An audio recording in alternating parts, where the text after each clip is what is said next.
Bienvenidos a un nuevo episodio de Planeta Béisbol. Hoy les traemos un excelente artículo escrito por Frank Pereiro, autor de Baseball Report, sobre la transformación ofensiva de Elly De La Cruz en la temporada 2026. Y fíjate que es una transformación que va muchísimo más allá de una simple buena racha. O sea, no es solo un buen mes. Totalmente. Estamos analizando, digamos, un salto evolutivo en tiempo real frente a nuestros ojos. Sí, vamos a desempacar esto a fondo, porque, para quienes nos escuchan y han seguido de cerca el béisbol desde su irrupción en junio de 2023... ¿Qué debuta aquel, por cierto? Una locura. Saben exactamente de la fuerza de la naturaleza de la que estamos hablando.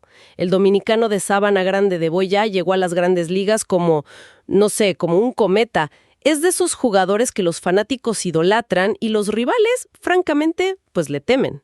Claro. Es que intimida. Exacto.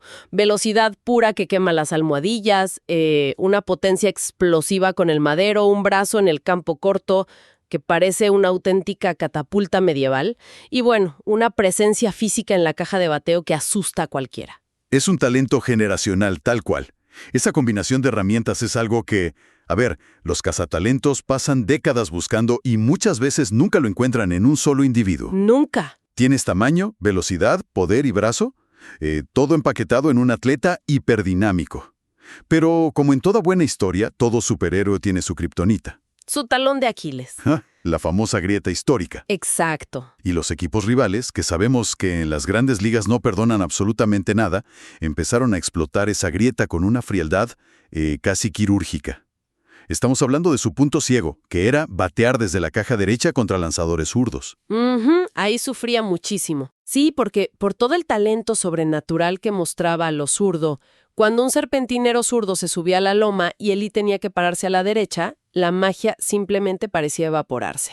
Y para entender la magnitud real de ese problema, no podemos quedarnos solo con la percepción visual de los ponches. Tenemos que ponerle la lupa al WRC+. Explícanos eso. Para quienes nos acompañan y quizás no revisan esta métrica sabermétricas todos los días, el WRC+, o Carreras Creadas Ponderadas Plus, es esencialmente el estándar de oro para medir a un bateador hoy en día. Porque nivela el terreno, ¿verdad? Exactamente. Ajusta la producción ofensiva tomando en cuenta factores externos, como si juegas en un estadio que favorece a los bateadores o a los lanzadores. En esta escala, el número 100 es exactamente el promedio de la liga. Si tienes 120, eres un 20% mejor que el promedio. Ok, pausa ahí para dejarlo clarísimo a los oyentes. 100 es el estudiante de notas regulares. El de la mitad de la clase. 100 te mantiene en el roster de las grandes ligas. Entonces, ¿cuál era el número de Elly De La Cruz bateando a lo derecho en su año de novato? Agárrate. En 2023, su WRC Plus desde la caja derecha era de 29. 29. No, eso ni siquiera califica como nota reprobatoria. O sea, eso es no presentarse al examen. Prácticamente. Un 29 significa que era un 71% peor que el bateador promedio de la liga. ¡Guau! En términos prácticos, significaba que cuando el manager rival traía un relevista zurdo desde el bullpen, enfrentar a Elly era casi un out gratuito. Pensemos que un lanzador promedio, en la época en que los obligaban a batear, salía a tener un WRC Plus cercano a 0 o a veces negativo. Un 29 es territorio de un jugador que apenas si sabe sostener el bate. Es invisible. Totalmente invisible. En 2024 hizo algunos ajustes y subió a 83, lo cual seguía siendo deficiente, pero, digamos, pasaba un poco más desapercibido. Te la compro. Un 83 es pasable. Sí, pero el problema es que en 2025 volvió a retroceder y cayó a 64. Y esa caída constante era la sombra permanente sobre él, la sombra sobre su candidatura a cualquier premio importante. Porque no puede ser considerado un candidato serio al MVP si la mitad de los lanzadores de la liga pues tienen la receta impresa en la gorra para neutralizarte por completo. Era una falla fatal. Una barrera para la grandeza. Pero aquí es donde la narrativa de este análisis da un giro espectacular este año. Cómo un jugador reescribe su propio código para arreglar una falla tan profunda en este 2026. Y ojo, la respuesta no es mágica, es 100% mecánica. Hay un turno al bate clave el 21 de abril de este año contra el zurdo Steven Matz que ilustra perfectamente este punto de inflexión. Imagínense la escena. Y Matz es justo el tipo de veterano astuto que vive de explotar la ansiedad de los bateadores jóvenes. O sea, sabe cómo mover la pelota, cómo desequilibrar. Y le lanza un sinker, justo en el medio del plato. A ver, el viejo Eli de la Cruz, el de 2023 o el de 2025, habría visto esa pelota en el centro y habría tratado de alarla con toda la alma hacia el jardín izquierdo. El famoso muerto al pool. Exacto, era un bateador muerto al pool desde el lado derecho. Su instinto era pegarle a la pelota contra el suelo, dar un roletazo fuerte por el lado izquierdo del cuadro y simplemente usar esas piernas de gacela para ganarle el tiro al primera base. Era, si me permiten la analogía, como alguien intentando derribar una pared de ladrillos a puros cabezazos. Sí, mucho esfuerzo y poco daño. Sudaba, se esforzaba, corría a máxima velocidad, pero no producía daño real. Era terquedad pura. Y el problema con esa mecánica antigua es un concepto muy básico de biomecánica en el béisbol.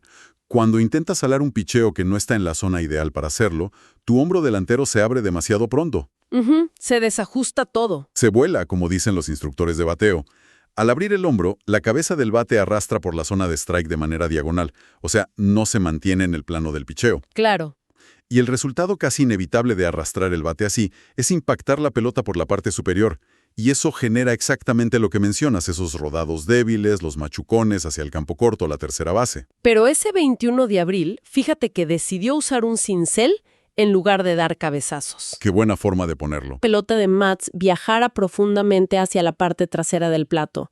Ajustó su postura, o sea, cerró ligeramente su base de sustentación, la hizo un poco más ancha para tener un equilibrio perfecto y obligó a su hombro delantero a mantenerse cerrado, apuntando hacia el lanzador una fracción de segundo más. Esa fracción de segundo lo es todo. Todo. El resultado. Impactó ese sinker y la pelota salió disparada a 111.6 millas por hora como un misil hacia el campo contrario por encima de la barda.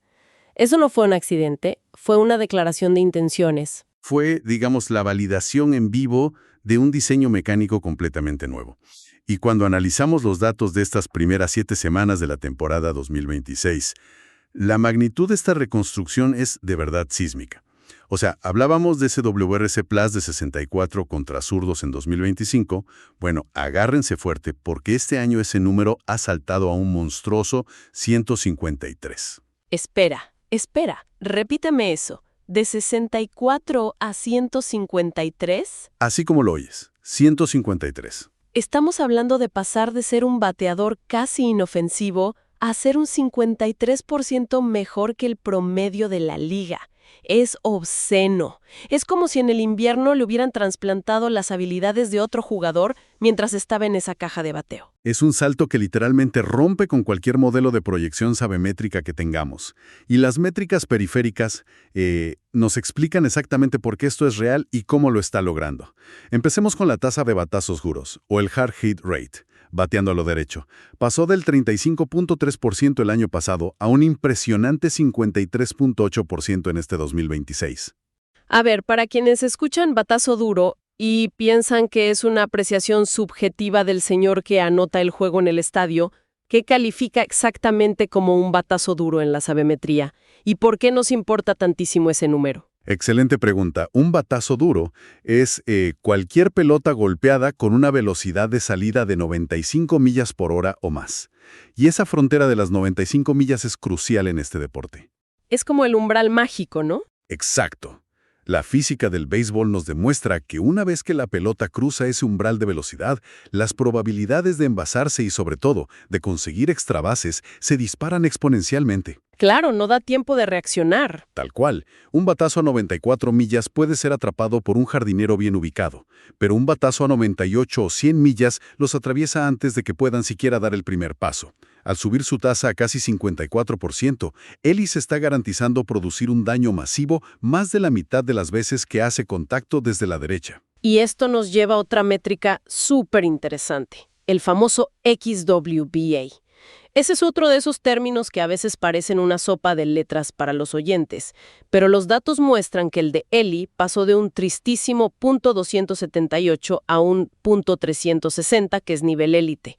Explícanos por qué esta métrica confirma que este repunte no es solo un espejismo del mes de abril. Medio de envasarse ponderado esperado es fundamental porque, fíjate, elimina la suerte de la ecuación. Que hay mucha en el béisbol. Demasiada. El promedio de bateo tradicional te premia igual por un roletazo ridículo que por pura suerte encontró un hueco entre dos defensores que por una línea fulminante que el jardinero central atrapó lanzándose de cabeza. Sí, la famosa línea al guante. Exacto. El Shoba no mira el resultado de la jugada o si te hicieron out. Mira cómo golpeaste la pelota.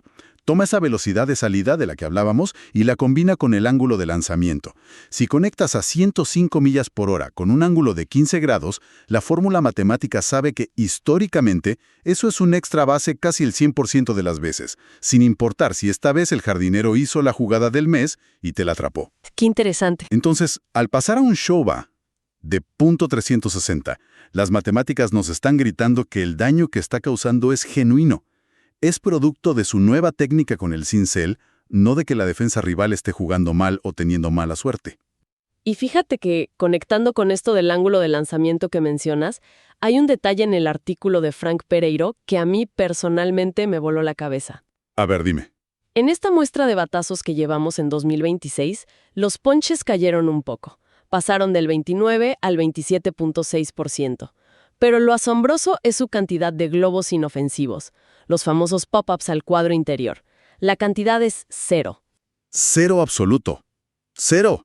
O sea, eliminó por completo el peor tipo de contacto posible en este deporte. Si la levanta, cae en esa zona de grados perfecta donde la pelota simplemente no regresa al campo. Es una locura. Y si conectamos todo esto con el panorama general, la magnitud de esta temporada empieza a tener unos tintes francamente históricos. Al 20 de mayo de 2026, Eli de la Cruz acumula 2.6 victorias sobre reemplazo, el famosísimo WAR. Ajá.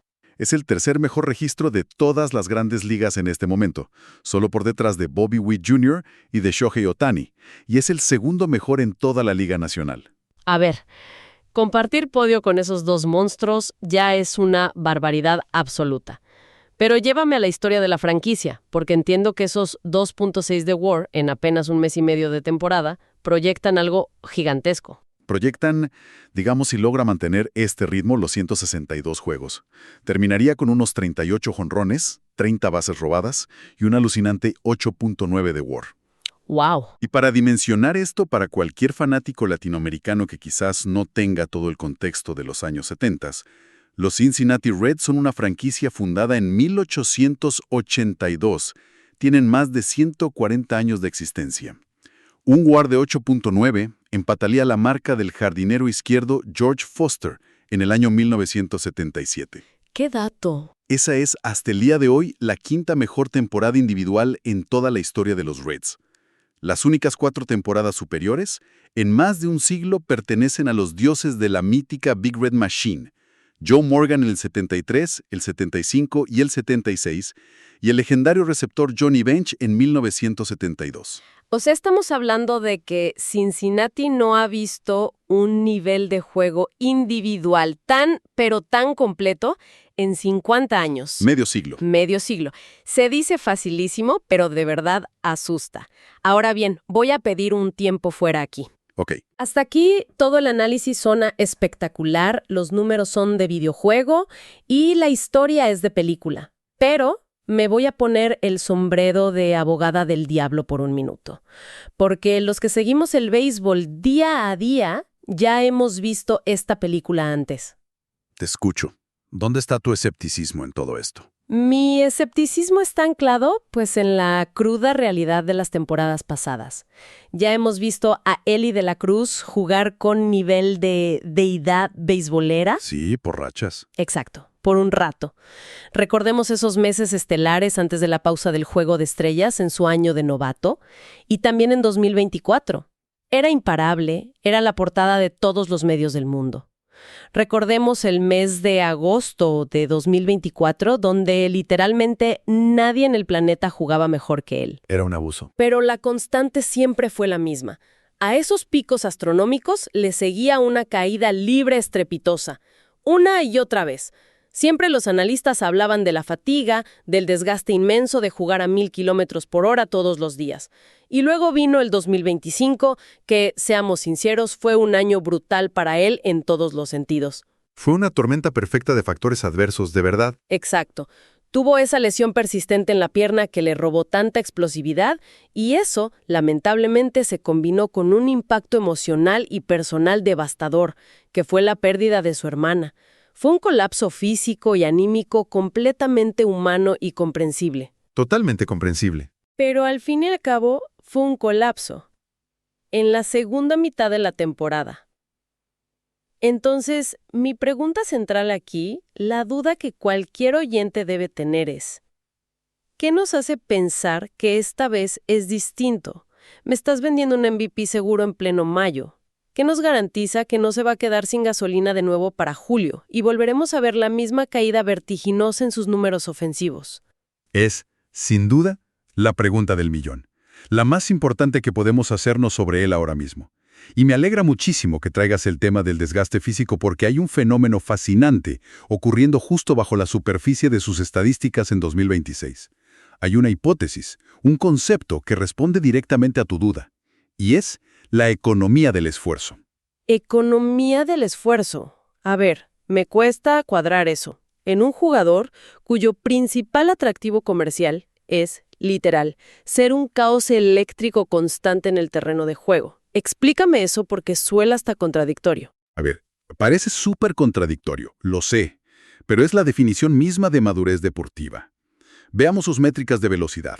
Su velocidad de sprint, que es la velocidad tope que alcanza en sus carreras más competitivas, ha bajado. Ojo al dato. En 2024 promediaba 30 puntos pies por segundo. En 2025 bajó a 29.1 y este año, en 2026, está marcando 28.1 pies por segundo. Y sumado a eso, está intentando robar bases con mucha menos frecuencia que nunca. A ver, pausa. Si alguien revisa esos números de velocidad y de intentos de robo sin este contexto que nos das, el pánico sería inmediato, ¿no? Dirían, bueno, las lesiones crónicas en la pierna le robaron su superpoder. Ya está en declive físico a los 24 años. Claro, esa sería la reacción instintiva de cualquiera en redes sociales. Y esa lectura sería un error tremendo. El descenso en la velocidad de sprint promedio no significa de ninguna manera que su cuerpo ya no pueda correr rápido. Lo que mide esta métrica es el esfuerzo aplicado en jugadas de alta intensidad. Lo que esta reducción gradual nos dice en realidad es que Eli ya no está corriendo a máxima capacidad en cada jugada de rutina. Ah, ok. Ha internalizado las duras lecciones de las lesiones y de la fatiga extrema.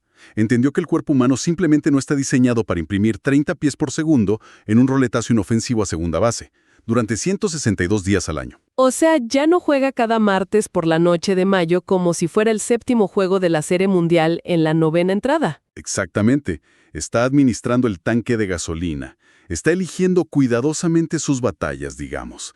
Ya no se lanza de cabeza intentando convertir un sencillo rutinario en un doble súper arriesgado. Si sabe perfectamente que ese esfuerzo extra le puede dejar las piernas pesadas para el resto de la gira de la semana. Claro, tiene sentido. Guarda esa explosión física, que sigue siendo de élite, solo para los momentos en que verdaderamente puede cambiar el marcador de un partido. Esa es la bendita economía del esfuerzo. Qué fascinante es esa transición. Siento que es el puente directo entre tener un talento crudo, desbordante y salvaje y adquirir verdadera sabiduría deportiva. Aprender a ponerle, no sé, un regulador a tu propio motor de Fórmula 1 para poder llegar sano a octubre. Así es. Y supongo, claro, que esa misma filosofía de control y madurez se está aplicando también a la defensiva, cuando no tiene el bate en las manos, ¿no? Totalmente. Y esto tiene un efecto colateral hermoso en el campo. El trabajo de la Cruz no termina cuando se envasa. Recordemos un poco que entre 2023 y 2025, casi nadie en todo el béisbol cometió más errores que él en el campo corto. Eran muchísimos errores. Aunque, a ver, para ser justos con él, esos números defensivos siempre fueron un tanto engañosos. Su velocidad y su rango natural le permitían llegar pelotas que el 90% de los campocortos de las grandes ligas simplemente miraban pasar de lejos hacia el jardín izquierdo. Claro, la famosa paradoja del jugador ultraatlético. Llegas a una pelota dificilísima, la desvías, pero no logras completar el out porque era casi imposible. Y el anotador te castiga con un error. Mientras tanto, el campo corto, que es más lento, ni siquiera se ensució el uniforme y su porcentaje de fildeo queda intacto en 1000. Es el castigo por tener demasiado rango. Así funcionaba para él. Pero el año pasado, en 2025, con las molestias graves en las piernas, su rango de alcance disminuyó drásticamente. Sin embargo, su agresividad descontrolada al fildear se mantuvo igual, lo que infló sus pifias de una manera fea. Ahora fíjate en 2026, con esta nueva mentalidad de administración de energía, la ecuación defensiva se equilibró maravillosamente. ¿En qué sentido? Recuperó su rango excepcional porque está sano, pero ahora controla muchísimo mejor su cuerpo al fildear. Hasta mediados de mayo, lleva apenas 4 errores en la temporada. Si mantiene este ritmo pausado y medido, va a reducir exactamente a la mitad la cantidad de pifias que cometió la campaña pasada. Eso me recuerda muchísimo a lo que vimos en el partido de ese viernes 15 de mayo. Fue una de esas jugadas defensivas que condensa absolutamente todo su arsenal en 5 segundos de televisión. ¿Te acuerdas? Uf, sí, tremenda jugada. Un roletazo lentísimo y colocado con pura maldad en el hueco. Y ahí lo ves, mostrando ese rango inmenso para llegarle a la pelota. Una coordinación corporal finísima para absorber un rebote sumamente traicionero del césped. La fuerza de sus piernas para frenar en seco y levantarse en una fracción de segundo. Y finalmente, usar ese brazo de catapulta para sacar al corredor en primera base por apenas medio paso. Es poesía en movimiento. Literal. Y esas no son cosas que un coach te puede enseñar en una práctica de ligas menores. Esos son dones innatos, pero son dones que este año, por primera vez, parecen estar bajo un control total y absoluto. Y ese justamente es el cuadro completo que queríamos pintarles hoy con este análisis. Cuando sumamos todas las partes de este rompecabezas de sabermetría y observación, entendemos por qué este arranque de 2026 se siente pero tan diferente a los picos fugaces de sus años pasados. Elly De La Cruz, y esto es clave, no dejó de hacer lo que ya lo hacía una superestrella. Sigue siendo el mismo monstruo a lo zurdo. Exacto. Sigue siendo una amenaza brutal bateando a lo zurdo contra los lanzadores derechos, manteniendo un excelente WRC Plus de 133 en esa situación específica. Eso no cambió para nada. La gran revelación de este artículo no es que haya inventado un estilo completamente nuevo desde cero, sino que solucionó, con bisturí, el único problema estructural que lo frenaba. Tapó la grieta de la presa. Exacto. Al tapar esa grieta y empezar a producir con ese irreal WRC Plus de 153 desde el lado derecho del plato, ha dejado de ser un jugador súper emocionante con una debilidad obvia para convertirse, por fin, en un bateador verdaderamente impredecible y completo. Agrégale a eso su defensa estabilizada, esa inteligente economía del esfuerzo que nos grita que finalmente entiende cómo funciona el maratón de una temporada larga y, bueno, los 2.6 de WAR en un mes y medio. Es que los números hablan solos. Sí. El retrato que nos devuelve la sabermetría no es el de una simple racha pasajera de primavera. Es el de un pelotero que finalmente dio el salto evolutivo que el mundo del béisbol llevaba exigiéndole 3 años. Es la maduración definitiva. La diferencia abismal entre ser, digamos, el protagonista indiscutible de los videos virales de TikTok en mayo y ser el pilar fundamental que carga con el peso de una franquicia histórica como los Reds. Totalmente. Pero al final del día, y aquí es donde la realidad nos golpea un poco a todos, las estadísticas proyectadas son solo eso. Son matemáticas en un papel. La saometría nos dicta con mucha precisión qué es lo más probable que suceda, pero el béisbol, afortunadamente, no se juega en una hoja de cálculo. Se juega allá afuera, en el diamante, atrapando rodados bajo el sol abrasador de julio y aguantando la presión asfixiante de agosto. Así es. ¿No hay garantías? Y es por eso que queremos dejar una reflexión abierta para todos ustedes, quienes nos escuchan y viven la pasión de este hermoso deporte a diario. Llevamos ya 3 años maravillándonos y también decepcionándonos por partes iguales, esperando que Elly De La Cruz demuestre de una vez por todas que puede jugar a este nivel extraterrestre durante los 162 partidos del calendario regular. Los ajustes en su swing están documentados, la paciencia en el plato es real, la madurez física y mental es más que evidente. Las piezas, por primera vez, encajan perfecto. Pero la gran pregunta queda en el aire para que la mediten en casa esta semana.